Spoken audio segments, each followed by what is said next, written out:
Euzubillahimineşşeytanirracim. Bismillahirrahmanirrahim. Elhamdülillahi Rabbil alemin ve salatu ve selamu ala Resulina Muhammedin ve ala alihi ve sahbihi ecma'in. Peygamber aleyhissalatu vesselamın güzel ahlakından bir mesele okuyacağız. Bu mesele Enes bin Malik rivayet ediyor. Onun hayatından böyle ibaresini okuyup sana söyleyeceğim. Fakat erseleni yevmen diyor, bir gün beni gönderdi.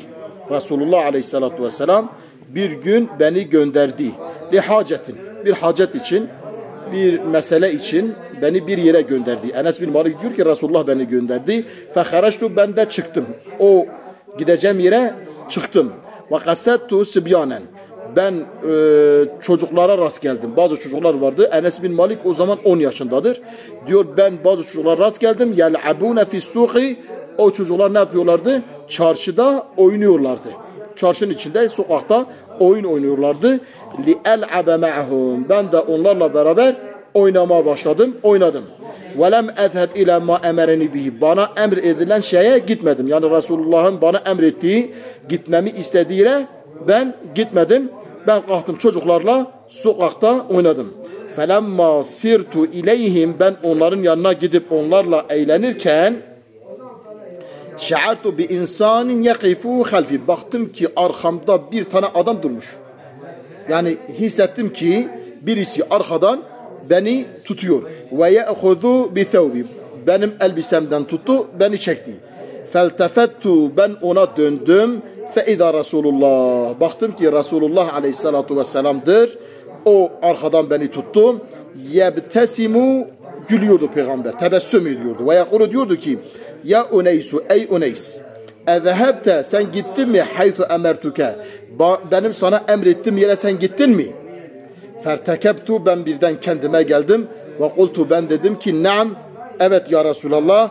İnni, ben zahibun, gideceğim. El-an, şimdi gideceğim. Ya Resulallah. Diyor ben o an dedim ya Resulallah ben gideceğim. Diyor ben oradan hemen Resulullah'ın emrettiği yere gittim. Ve Resulullah aleyhissalatu vesselam bana kızmadı, darılmadı. Vallahi diyor Allah'a andolsun ki لَقَدْ خَدَمْتُهُ عَشْرَ سِنِينَ. Ben Resulullah aleyhissalatu vesselama 10 yıl hizmet ettim. فَمَا قَالَ لِشَيْءٍ. O demedi bir şey için, sena'tu, benim yaptığım bir şey için demedi. Lima sena'tehu, sen niye bu işi böyle yaptın demedi. Yani işime engel olmadı. Ve la li şeyin, bir şey için demedi. Terektu, ben terk ettim bir şey için. Lima terektu, sen niye bu işi terk ettin diye Resul-i Ekrem aleyhissalatu vesselam bana bir şey demedi.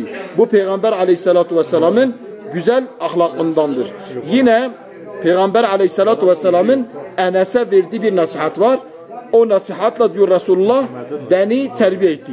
Dedi ki ya buneyye, ey oğulcuğum, in kaderte, eğer sen yapabiliyorsan, en tusbiha, sabahladığın zaman, ve tumsiye, gecelediğin zaman, yani sabah yatağından kalktın, akşam yatağına yattın, ve leyse fi kalbike gışun, eğer senin kalbinde bir kin, adavet, gış, gayri şey yoksa, yani sen başkasına kötülük düşünemeyebiliyorsan, yani düşünmezsen herhangi bir kişiye fef'al, bunu yap.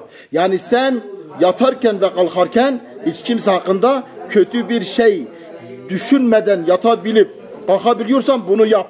Ya buneyye, ey benim oğlum, inne zalike min sünneti. Bu benim sünnetimdir. Yani yatarken ben yatıyorum, kimseye kin, adavet beslemiyorum. Kalkarken kalkıyorum, kimseye kin, adavet, buğz, nefret beslemiyorum. Bu benim sünnetimdir.